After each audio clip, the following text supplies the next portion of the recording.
everyone, this is Arzu. I welcome you all in Arzu's Academy of Excellence. How are you all? I hope you all are doing well.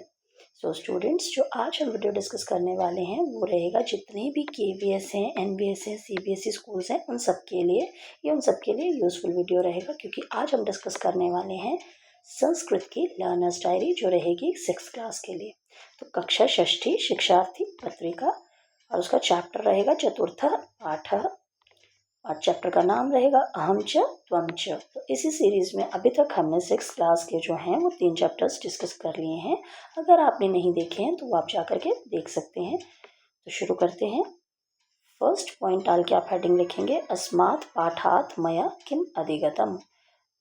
इस पाठ से आपने क्या क्या सीखा, what I have learned in this chapter. तो इस अध्याय से मैंने संस्कृत में अहम, त्वम, वयम तथा यूयम जैसे सर्वनामों का सही प्रयोग करना सीखा। मैंने अपने तथा दूसरों के बारे में सरल संस्कृत वाक्य बनाना भी सीखा।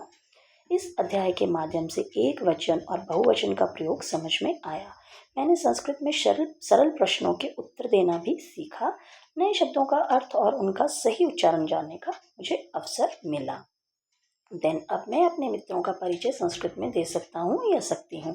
गर्ल्स जो हैं वो दे सकती हूँ लिखेंगी, बॉयज़ जो हैं वो दे सकता हूँ लिखेंगे। नियमित अभ्यास से मेरी भाषा दक्षता और आत्मविश्वास दोनों बढ़े हैं। अब मैं संस्कृत में छोटे छोटे संवाद आसानी से कर सकता हूँ या कर सकती हूँ। मैंने दोनों लिखे हैं, आप एक लिखेंगे। अपने जेंडर के अकॉर्डिंग बॉय है तो सकता हूँ, गर्ल है तो सकती हूँ, ठीक है। और रही बात आधे वाले लेटर की, तो जैसे आप लिखते आए हैं आप वैसे ही लिखेंगे, इसके साथ कंफ्यूज नहीं होंगे। मैंने सभी वीडियोस में ऑलरेडी बोल के रखा हुआ है, ठीक है। तो सेकंड पॉइंट डाल के आप हेडिंग लिखेंगे अस्मिन् अध्याये यत् मया रोचकं दृष्टं, what I have found interesting in this chapter. मुझे इस चैप्टर में क्या क्या इंटरेस्टिंग लगा, इस पार्ट में मुझे क्या क्या रोचक लगा। तो इसके पॉइंट्स आ जाएंगे। मुझे इस अध्याय में अपने और अपने मित्रों के बारे में संस्कृत में बोलना सबसे अधिक रोचक लगा। अहम, त्वम और वयम का प्रयोग करके वाक्य बनाना बहुत अच्छा लगा। कक्षा में संवाद गतिविधियां करना आनंददायक अनुभव रहा। चित्रों और उदाहरणों के माध्यम से सीखना सरल और रोचक लगा। नए संस्कृत शब्दों को बोलने का अभ्यास करने में भी मुझे बहुत आनंद आया। समूह में प्रश्न उत्तर करना भी अच्छा लगा। इससे संस्कृत भाषा के प्रति मेरी रुचि और बढ़ गई। अब मुझे संस्कृत में बातचीत करना पहले से अधिक अच्छा लगता है। तो ये सारे पॉइंट्स जो हैं वो सेकंड पॉइंट के अंडर आ जाएंगे। देन अब थर्ड पॉइंट डालेंगे और हेडिंग बनाएंगे अस्मिन् पाठे मया यत् कठिनं प्राप्तं, कि what I found challenging in this chapter. मुझे इस पाठ में क्या क्या कठिनाइयों का सामना करना पड़ा या क्या क्या कठिनाइयाँ लगी, है ना, या क्या क्या कठिनाइयाँ हुई, कुछ भी आप कह सकते हैं।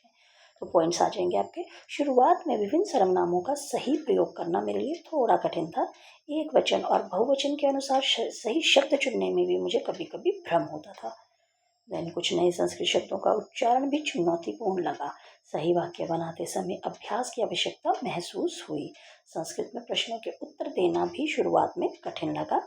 कुछ शब्दों की वर्तनी याद रखने में समय लगा।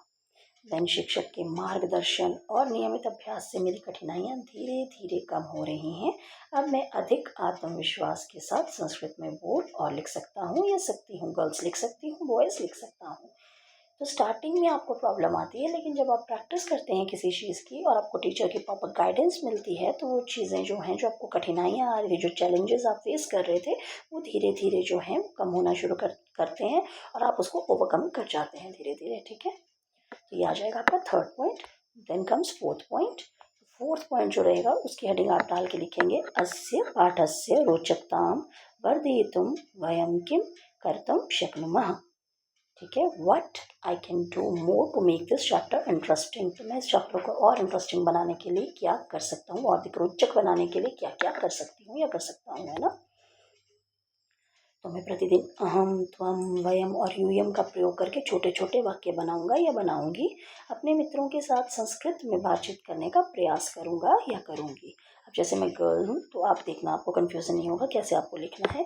नए शब्दों को लिखकर और बोलकर उनका अभ्यास करूंगी। चित्रों और गतिविधियों के माध्यम से सीखने का प्रयास करूंगी। शिक्षक द्वारा कराए गए संवादों में सक्रिय रूप से भाग लूंगी। घर पर परिवार के सदस्यों के साथ सरल संस्कृत वाक्य बोलने का अभ्यास करूंगी। संस्कृत की छोटी कहानियाँ और संवाद पढ़कर नए शब्द सीखूंगी। नियमित अभ्यास से मैं संस्कृत भाषा को और अधिक सरल, रोचक तथा आत्मविश्वास के साथ सीख सकूंगी। तो ये आ जाएंगे आपका 4th पॉइंट के अंडर पॉइंट्स। तो यहाँ पे आपकी लर्नर डायरी जो है वो इस 4th चैप्टर की कंप्लीट होती है। Thanks for watching. मिलते हैं अगले वीडियो में। Till then bye bye, take care, धन्यवाद।